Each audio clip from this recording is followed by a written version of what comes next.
Olá, sejam bem-vindos ao primeiro episódio do podcast Diabetes e Obesidade, o podcast que visa divulgar informações de forma acessível e de qualidade sobre os temas da diabetes e da obesidade. Eu sou o Marcel.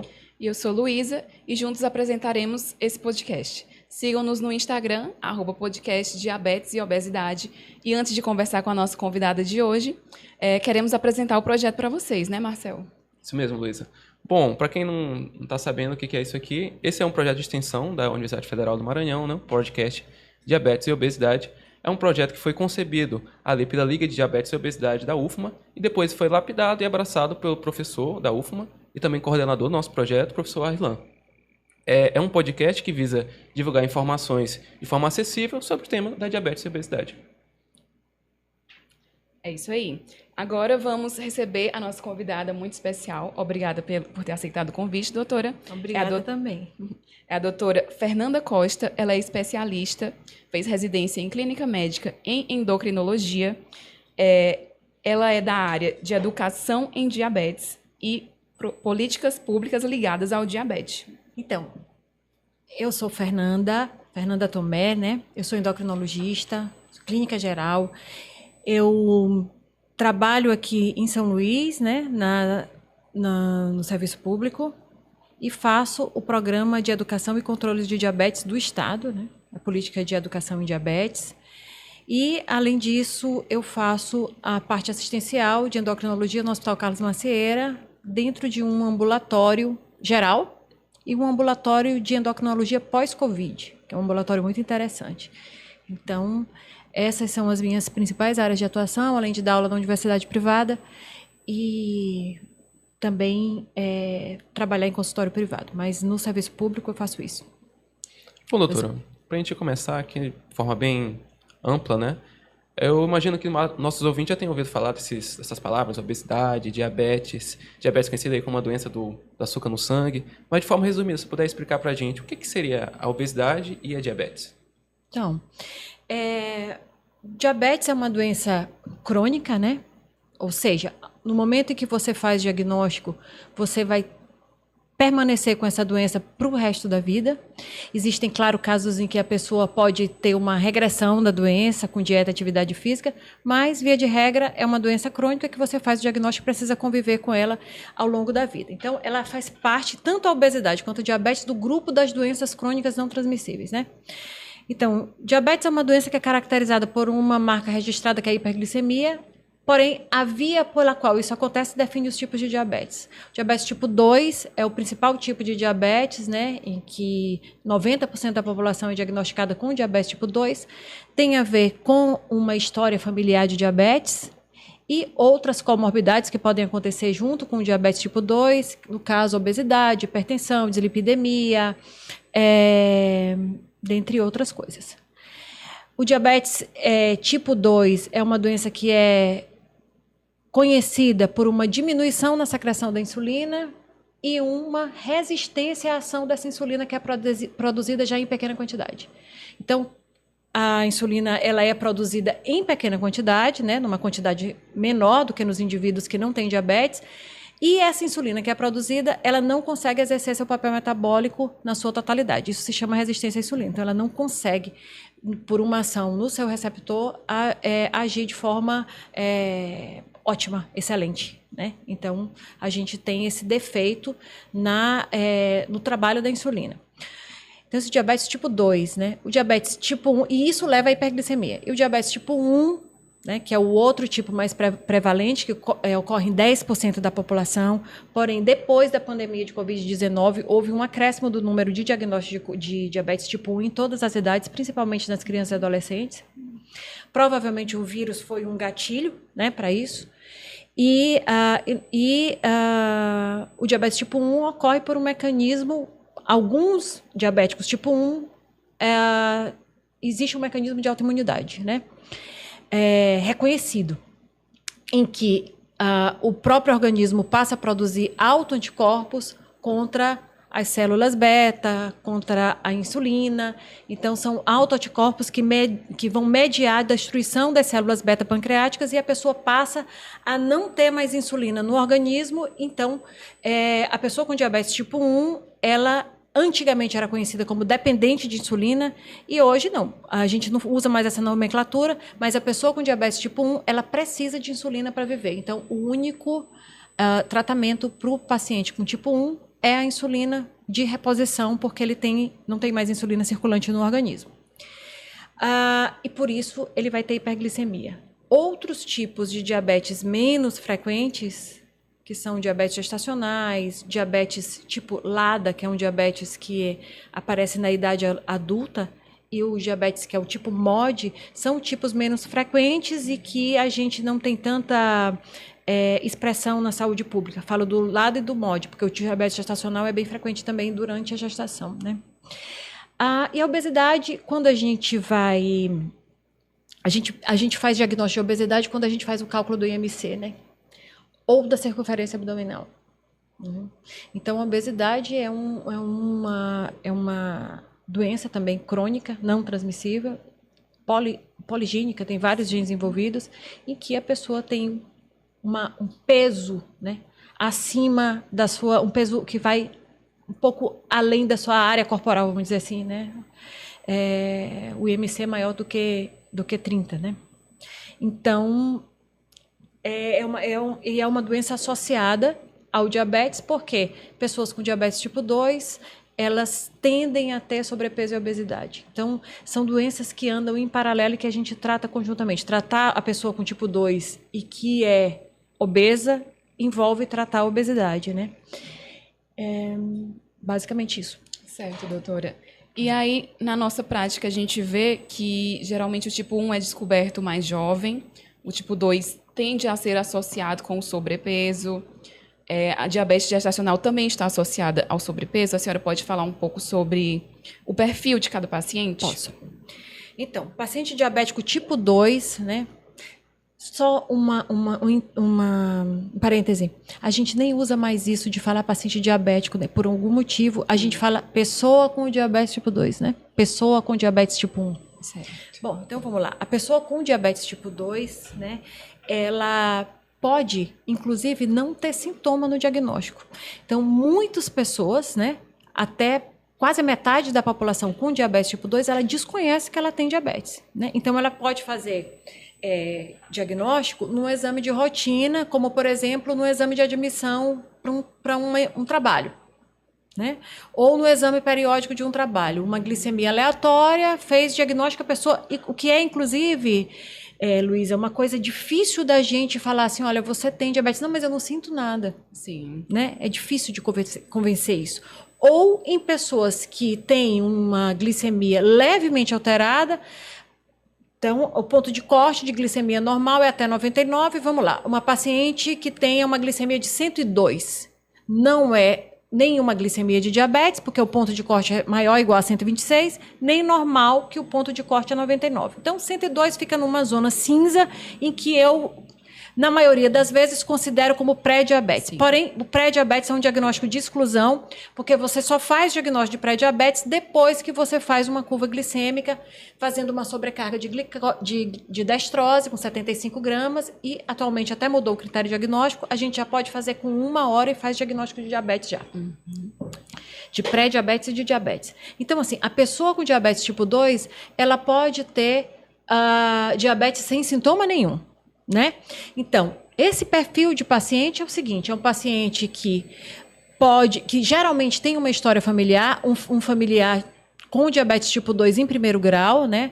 Tem o pai, a mãe, ou um irmão com diabetes tipo 2. Nos hábitos de vida, a gente vai identificar algumas coisas que podem identificar esse paciente, tipo de alimentação, uma alimentação que é menos equilibrada, mais desregrada, com mais alimentos calóricos, né? Então, que você, na verdade, sobrecarrega um pouco o seu pâncreas, né? E tende a aumentar o peso.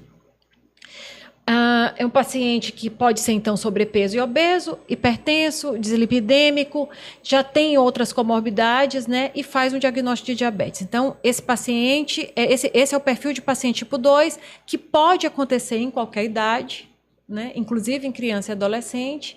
É um paciente que vai ter algumas características no exame físico, como a acantose, que é aquela marca mais escura nas Acantose dobras, nigricans. ou os skin tags, que são aqueles sinais, que são tipo sinais, uns sinaizinhos de carne que fica aqui no Sim, pescoço, escurinhos, né? Aquilo é um sinal de resistência à insulina. Tanto a acantose quanto os skin tags são sinais de resistência à insulina que você pode olhar e pensar assim, nossa, esse paciente deve ter alguma história familiar ou pela situação metabólica dele, né, de resistência à insulina, ele pode ter um diabetes. E os pacientes mulheres com ovários policísticos também são pessoas que têm a predisposição de ter diabetes tipo 2. Então, essa população, principalmente a partir dos 35 anos, são pessoas que devem ser triadas para diabetes tipo 2, né? O paciente com diabetes tipo 1 já não tem uma predisposição genética, porém não tem uma associação familiar.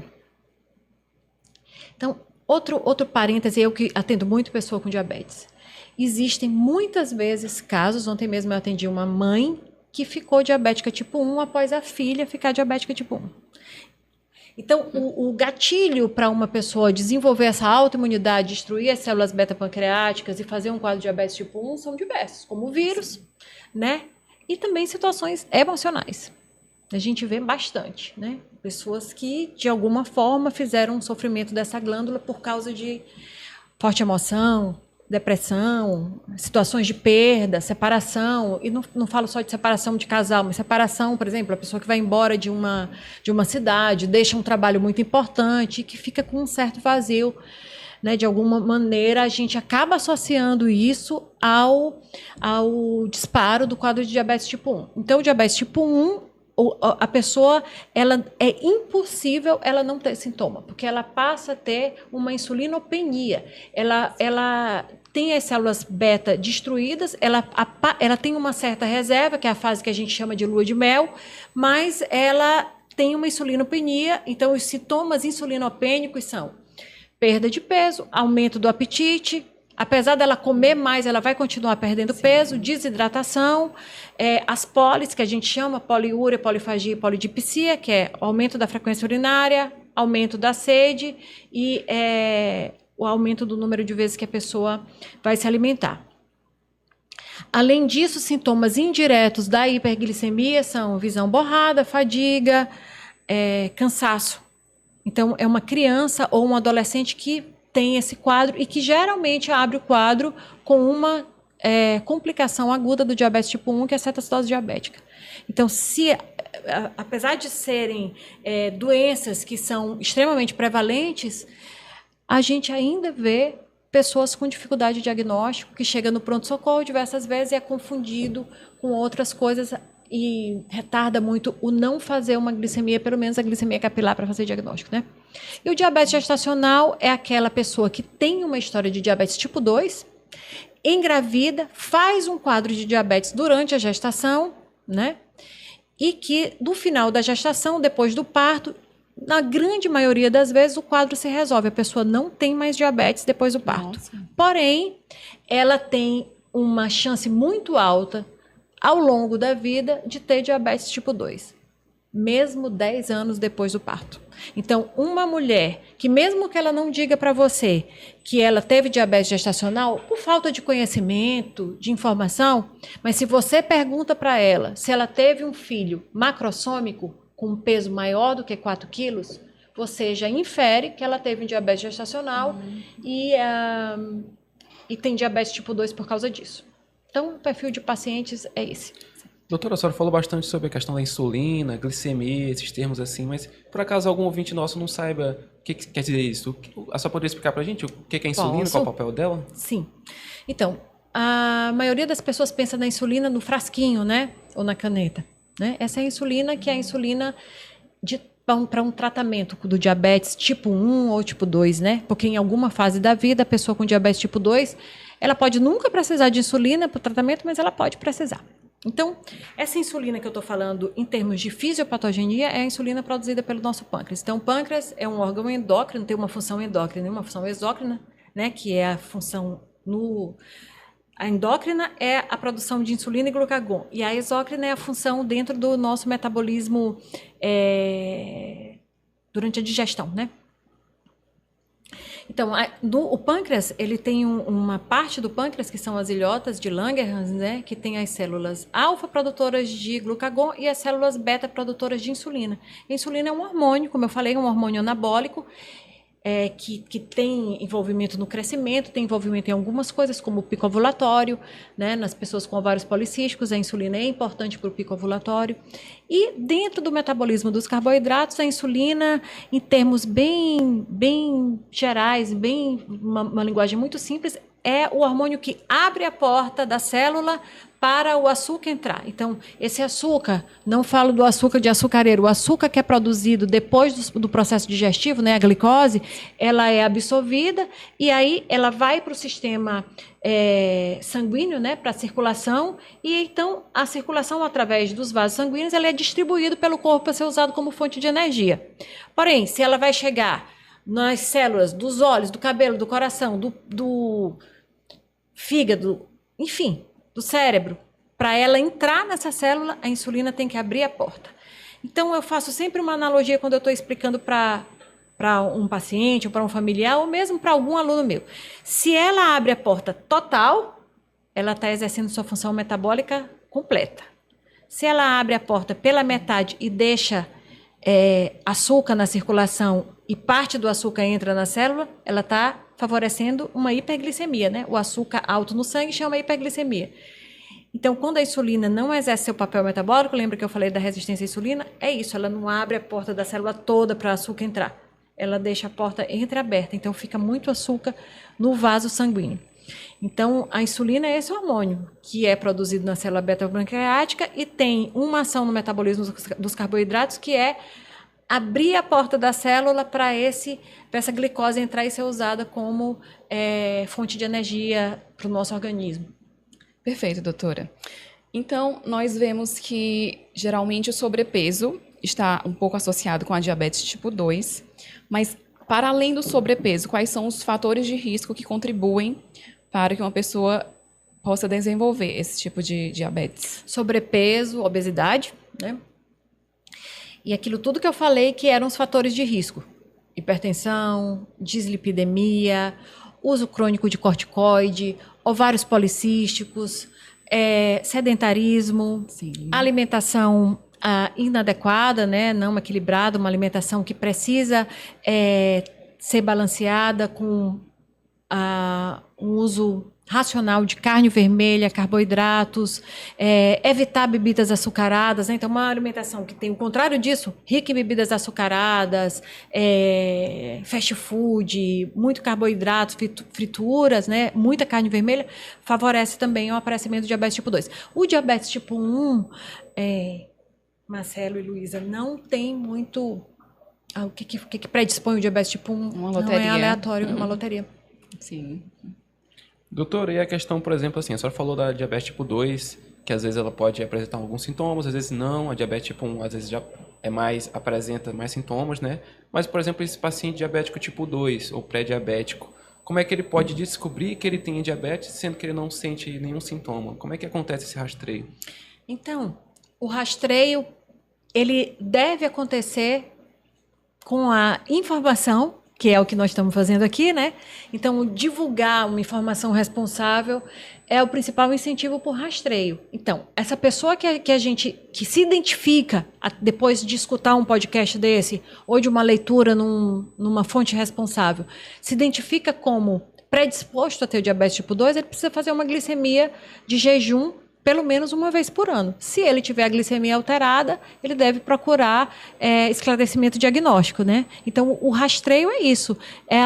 Durante as consultas de check-up ou as campanhas, você se identificar dentro de algum fator relacionado, como sobrepeso, obesidade, hipertensão familiar com tipo 2, se eu tenho ovários policísticos, ou se eu faço uso de corticoide crônico, se eu não estou fazendo atividade física, se minha alimentação é inadequada, são pessoas candidatas a ter diabetes tipo 2. Porque nós estamos, na verdade, há muito tempo vivendo uma pandemia de diabetes tipo 2 e obesidade. E quando veio a pandemia do Covid, a gente teve encontros de pandemia em que tivemos um vírus, né? Temos um vírus que gerava nos indivíduos com tipo 2 ou com predisposição uma piora da síndrome metabólica e fez casos novos de diabetes tipo 2 após a pessoa ter infecção pelo Covid-19. Então, é um vírus que faz isso. Ele tem uma entrada, né, no sistema endocrinológico muito interessante, por sinal, mas que o vírus da Covid-19, ele comprovadamente fez novos casos de diabetes tipo 2. Quando eu via esses pacientes no ambulatório, eu via algumas situações interessantes, como pessoas que tiveram diabetes por um tempo e sofreram remissão espontânea. Pessoas com quadros novos de diabetes, pareciam tipo 1, abriu até com cetoacidose e depois regrediu completamente. Então, assim, casos interessantes que eu acho que ainda estão em pesquisa. Mas, para responder de forma mais sucinta a tua pergunta, somos um país com uma prevalência elevada de diabetes tipo 2 e de obesidade, né? Então, tivemos uma pandemia que favoreceu novos casos, então tivemos encontros de pandemias num momento em que a gente nem tem controle de diabetes e nem de obesidade, e que a informação vai salvar vidas, porque, como a gente sabe, se a pessoa não tem sintoma, é muito difícil ela procurar fazer exame sem sintoma, né? Sem um sintoma que localiza uma doença.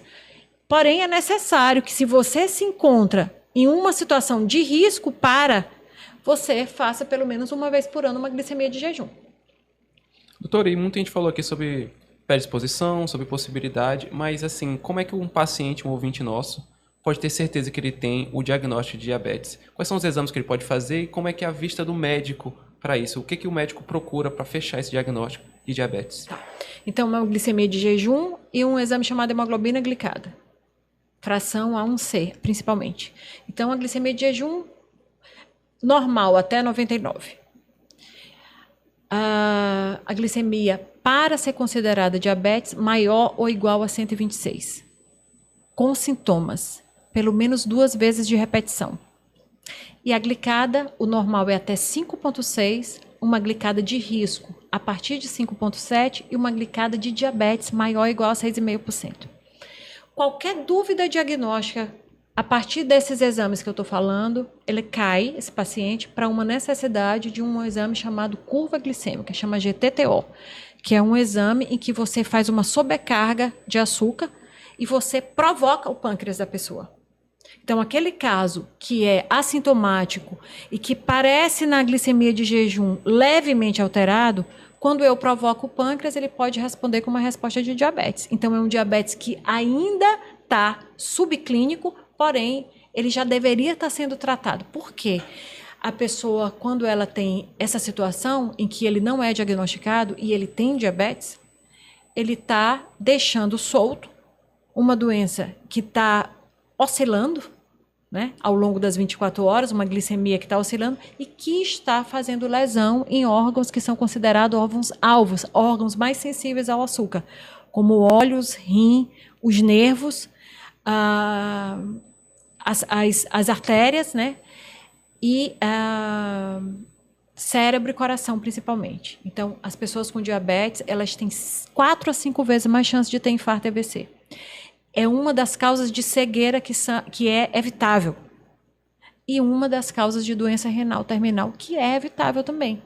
Então, assim, fazer diagnóstico precoce salva vidas, né? E faz com que essa pessoa não tenha comorbidades, como retinopatia, nefropatia diabética, infarto, AVC. E também incapacidades, né? Bom, então, se essa pessoa fica na dúvida diagnóstica, né, por um exame levemente alterado, ela tem que fazer uma curva glicêmica. E na curva glicêmica, a gente faz a glicemia de jejum, faz a sobrecarga de açúcar com 75 gramas de dextrose e vai para a primeira hora ou para a segunda hora. A primeira hora acabou de ser lançado. Eu não tenho certeza se o valor de corte para diabetes na primeira hora é 200 e alguma coisa. e na primeira hora para pré-diabetes é 159. Eu não tenho certeza, tá? A gente precisa ver isso, porque acabou de sair, acho que foi semana passada que saiu. Mas na segunda hora, que é o mais bem estabelecido, né, mais antigo critério, na segunda hora, se a glicemia tiver maior do que 200, maior ou igual a 200, é diabetes tipo 2, independente da glicemia de jejum, tá 100, 101, 102, tá? Então, quando a gente parte para a curva glicêmica, a gente vai para a segunda hora, e agora, mais recentemente, a gente precisa ver o critério, e faz o diagnóstico de diabetes, com certeza. Se a gente puder dar um recado para o ouvinte, se você tiver uma glicemia alterada, maior do que 99, você precisa procurar o médico para ter certeza de que você não tem diabetes. Se você tiver uma glicemia maior do que 99, você pode ter pré-diabetes, você pode ter diabetes. Mesmo se essa glicemia não tiver maior que 126. A gente só sabe disso depois que a gente fizer um exame chamado curva glicêmica. Se esse paciente tiver uma glicemia normal e uma glicada alterada, a gente precisa fazer a curva glicêmica. Se ele tiver uma glicemia alterada e a glicada normal, a gente precisa fazer a curva glicêmica. Então, o recado é, a curva glicêmica é o padrão ouro para tirar a dúvida diagnóstica. Perfeito, doutora. E tem disponível no SUS para fazer. Que bom. Tá. Doutora, a senhora falou um pouco sobre as complicações mais gerais, né? Questão de retinopatia, questões renais. E assim, a gente sabe que o diagnóstico de diabetes vem com muita carga, principalmente psicológica e emocional, né? Sim. As pessoas acham que, por exemplo, já estão condenadas a ter essas complicações. Mas é possível um paciente com diabetes, tipo 1 ou tipo 2, viver sua vida inteira sem ter essas complicações? Completamente possível. Completamente possível. Então, como a maioria dos casos de tipo 2... Desculpa. Como a maioria dos casos de tipo 2, a pessoa leva tempo para diagnosticar, né? Exatamente porque a maioria não tem sintomas. O rastreio para as complicações crônicas, elas acontecem no momento do diagnóstico. Se eu fiz o diagnóstico, tá? O Marcelo veio se consultar comigo, acabou de fazer diagnóstico de diabetes tipo 2. A gente já vai rastrear você para retinopatia através do exame de fundo de olho e nefropatia através do exame de microalbuminúria, né? Que é a menor partícula da albumina encontrada na urina. Então, se a pessoa tiver com microalbuminúria, tem lesão renal, né? Claro que uma só microalbuminúria a gente não vai considerar. A gente vai, né, fazer pelo menos 2 ou 3 amostras, se tiver positiva, né? Bom, enfim, a gente vai rastrear olhos e rim. E, caso a caso, a gente vai rastrear coração, neuropatia diabética, fazer o teste com monofilamento no pé para ver se tem alteração de sensibilidade. Então, assim, realmente é um paciente que a informação, mais uma vez, e aqui a gente vai abrir dentro do algoritmo de tratamento, a informação é tratamento, que é a educação em diabetes. Então, a informação responsável é muito importante. Por quê? Porque e é continuada, porque esse paciente vai ter um bombardeio de vizinho, de familiar, de algum profissional de saúde menos avisado em relação ao problema de saúde do paciente, no caso diabetes e as complicações, em que vai interferir situações pessoais ou de, vamos lá, conduta menos técnica, de você amedrontar o paciente. Então, isso daí é uma coisa complicada e acontece, né? Então, você fazer, desmistificar algumas crenças, né, do paciente com diabetes por conta de informações que não são responsáveis. Exemplo, colocar café em ferimento, a metformina faz mal para o meu rim, a insulina vicia, o diabetes a pessoa vai amputar todos os membros, enfim, são várias coisas, né? Então, para você ter uma ideia, o diabetes é uma especialidade já dentro da endocrinologia, né? A diabetologia, ela é um mundo dentro da endocrinologia. Então, assim, existe realmente uma gama de informações que precisa ser passada ao longo dos anos, tanto profissionais de saúde que trabalham com diabetes, quanto para as pessoas com diabetes e familiares de forma responsável. Então, a pessoa pode viver, sim, o tratamento adequado. Tem diversos tratamentos para a pessoa com diabetes, né? Infelizmente, o acesso às medicações não é tão fácil assim pelo SUS, né?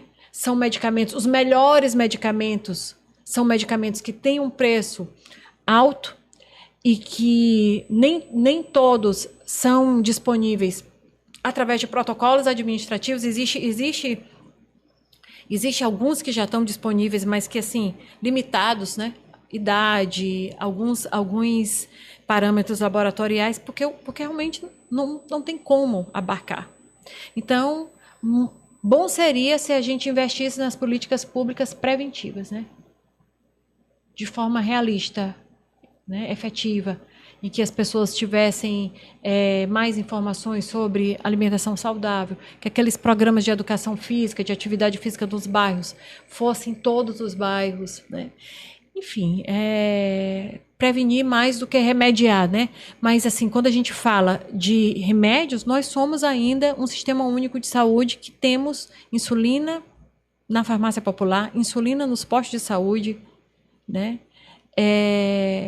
Medicamentos como a metformina, na lista Rename, temos a gliclazida, que é uma sulfonilureia, que está na lista Rename e que é uma responsabilidade do gestor municipal comprar, nem todos compram, e aí a gente acaba usando mais a glibenclamida, que não é tão legal assim, por conta de ter uma meia-vida muito, muito longa, mas a gente tem as insulinas NPH irregular e essas medicações que eu estou falando. Atualmente, um inibidor do SGLT2, que é a dapagliflozina, também foi liberada para 40 anos ou mais, com alguns critérios, como clearance de creatinina maior do que 45, alguns critérios que são critérios de um protocolo administrativo também para essa pessoa receber.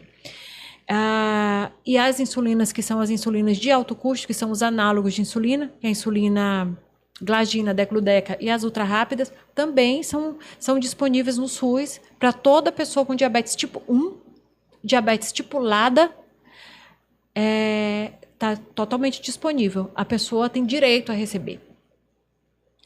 Para pacientes com diabetes tipo 2, é um protocolo também administrativo, existe uma norma técnica em que alguns pacientes se enquadram para receber, mas recebem.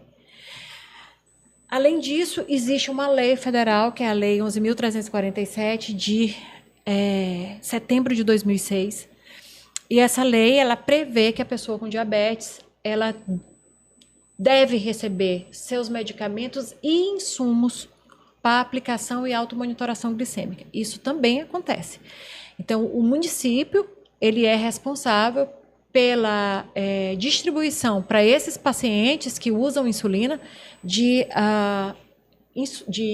insulina, os medicamentos que eu acabei de citar, e de glicosímetro, fita, lanceta e seringa, para aplicação da insulina e automonitoramento da glicemia. Isso acontece também com os nossos pacientes que usam insulina. Estou adiantando, mas é isso. Perfeito, doutora. Essa é exatamente nossa próxima pergunta. O paciente que já recebeu o diagnóstico de diabetes. Então, como que ele vai monitorar a glicose? É só pelo sangue? Como que ele faz esse acompanhamento? Então, tudo que a gente está falando aqui que é distribuído pelo SUS é racionado, né? Os pacientes que usam insulina têm direito ao glicosímetro. Os pacientes que não usam insulina, não têm. Ele pode fazer o automonitoramento comprando o aparelhinho, que não é caro, e como o paciente tipo 2, ele talvez não precise usar todos os dias, não precisa ficar checando todo dia a glicemia, mas pelo menos 2 vezes por semana seria interessante ele checar a glicemia de jejum, e estabelecer como meta de controle o jejum de 100 a 130 e 2 horas após uma refeição de 140 a 160. Existem casos individualizados, como idosos e crianças, em que essa meta fica mais frouxa, vamos dizer assim. A gente pede para que, né, porque a gente pesa o risco de hipoglicemia com um controle mais rígido. A gente, nessa população, melhor não ter tanta hipoglicemia por conta do risco de vida, né? De não saber chamar por ajuda ou ter uma atitude de autoproteção, né, mais rápida. Sim. Então, o monitoramento é feito através da glicemia capilar e também com os exames de sangue, como glicemia, exame de urina para ver se ele tem glicosúria e o exame de hemoglobina glicada para a gente ver se está na meta de controle. A meta da glicada, geralmente, em termos gerais, 6,5%, 7%, que é o que a gente considera através de estudos, né? Uma glicada que não oferece risco para complicações agudas e crônicas. Então, a gente pede que o paciente seja matriculado em uma UBS ou num serviço de referência em diabetes e que ele procure a equipe multidisciplinar, porque o tratamento do diabetes não é só com médico, nutricionista, enfermeira, às vezes oftalmologista, médico vascular para olhar os pés, cardiologista, enfim, um serviço de referência de diabetes deve ser procurado. A unidade básica de saúde, porque tem uma parte da unidade básica de saúde que é responsável por pacientes hipertensos e diabéticos, né? A estratégia de saúde da família. Então, até o agente de saúde é treinado para isso. Então, para identificar risco. Então, quando ele é identificado como um paciente de muito risco, ele vai para o serviço de referência. Né? E a gente fica fazendo referência e contra-referência. Então, esse paciente precisa fazer exames pelo menos a cada 3, 4 meses, que é o tempo que a gente vê de meia-vida dessa hemácia e para a gente ver como é que está a hemoglobina glicada. E acompanhando até que ele fique num bom parâmetro e estacione. Então, assim, é uma vigilância o tempo inteiro. Constante. Perfeito, doutora. E a gente vê que muitos pacientes possuem uma certa fobia de agulha. É necessário que o paciente obrigatoriamente use a insulina? Como essa questão? Ou tem outros tratamentos que não envolvam? Paciente tipo 1, sem negociação. Insulina. E aí trabalhar isso, né? Trabalhar isso com o pai, com a mãe, com a família, com o responsável, com o próprio paciente. As crianças com diabetes, a grande maioria se aplicam insulina, né? A maioria das insulinas agora é em forma de caneta, então é um dispositivo com um manuseio muito simples e que a pessoa nem olha tanto a agulha, né? Sim. E aí aplica sem essa visualização daquela agulha tradicional com seringa e tudo. Então, essas fobias a gente trabalha com a psicologia e equipe multidisciplinar com um bom acolhimento, informação e tal. Diabético tipo 2, se ele necessitar usar insulina, infelizmente, a gente vai precisar que ele use e vá lá informar. Então, assim, essa questão de fobia é mais um trabalho mesmo de conversa, psicologia e informação. Perfeito. Mas o paciente com tipo 2, ele tem a oportunidade de usar medicamentos. Se durante os exames dele ele chegar num quadro de descompensação em que ele necessite usar insulina, mesmo que temporariamente, será informado e estimulado para isso da forma mais responsável possível. Doutora, também uma questão que é muito falada também é a questão do peso, né? A gente está com um podcast de obesidade e diabetes. Muito se fala paciente com, às vezes é obeso e diabético, às vezes quer perder peso, às vezes quer engordar. Como é que funciona essa relação de peso no tratamento da diabetes? A pessoa engorda, a pessoa emagrece? Não. Bom, é aquilo que a gente estava falando bem no início. Dependendo da dieta, para disposição genética, né? Mas assim, o paciente que está com sobrepeso ou obesidade, ele vai ser encaminhado para nutricionista para fazer um plano alimentar. Se ele for liberado pelo cardiologista, né? E puder fazer atividade física, vamos estabelecer que tipo de atividade física ele pode fazer, leve, moderada, intensa, e aí ele vai partir para um programa de modificação de estilo de vida, para a gente ter o peso adequado. Por quê? Porque o tecido adiposo, quanto mais peso, maior a resistência à insulina. Então, mais difícil eu vou conseguir um controle glicêmico, né? Então, estimular a perda de peso, não para fins estéticos, mas para finalidade de saúde, sempre bem-vindo. Mas a gente tem um gargalo, que é não ter medicamentos para obesidade no SUS. Nós não temos. Nós não temos nem medicamentos orais, nem os injetáveis. E aí, o que a gente tem de tratamento do SUS para obesidade é o tratamento com nutricionista. Se o paciente tiver um padrão de comportamento alimentar que gera compulsão, Ansiedade, a gente ainda pode tratá-lo com comprimidos, como a fluoxetina, bupropiona, que a gente usa no tratamento do sobrepeso e obesidade, nesses casos. E a gente tem a cirurgia bariátrica nos pacientes que têm as suas indicações. Doutora, aí pra gente finalizar aqui, a gente já falou sobre tratamento, falou sobre educação, e a senhora como uma educadora na saúde, você pode reforçar para nós e para os nossos ouvintes sobre a importância da educação médica, a importância do acompanhamento com o médico? Sim. Então, como eu falei, o diabetes é uma doença crônica, né? Multifatorial, né? Na verdade, é uma doença com várias possibilidades de outras doenças juntas. E que a informação, ela salva a pessoa. Porque eu nunca tive nenhum paciente que não sabia o que tinha de fato, né? E como se encontrava sua situação de saúde, às vezes até grave, e que quando eu passei a informação, ele não me disse assim, se eu soubesse disso, eu teria feito diferente. Então, assim, muitos pacientes ficam no escuro por falta de informação.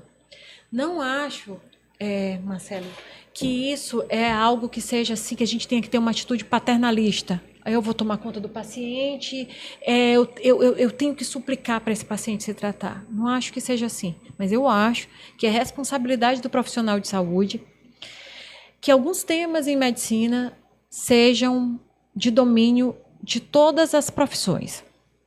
Diabetes é um desses temas. Diabetes, pneumonia, asma, alguns temas gerais, né? Como hipertensão. As pessoas precisam saber informar sobre. E se você não souber informar, você precisa referenciar para um lugar onde a informação seja correta. Seja um lugar virtual, como os sites das associações de diabetes nacionais, né? Das sociedades de diabetes, Sociedade Brasileira de Diabetes, que tem uma área para paciente. Sociedade Brasileira de Endocrinologia e Metabologia, que também tem uma área para paciente. Então, ali você tem informações que são gerais, não são individualizadas, mas que norteiam esse paciente a procurar um serviço e até iniciar um diálogo com um profissional de saúde. Então, essa via da informação, ela pode ser bilateral, no sentido de eu informar para o paciente e o paciente também me pedir informação. Ele não ser um ser passivo no processo de saúde e doença. Então, é esse o estímulo que eu acho que a gente precisa dar. Então, informar o paciente, a busca de informações, entender os seus exames, entender a sua situação de saúde, só vai acontecer se você tiver a curiosidade e o movimento de perguntar isso para o profissional que está te atendendo.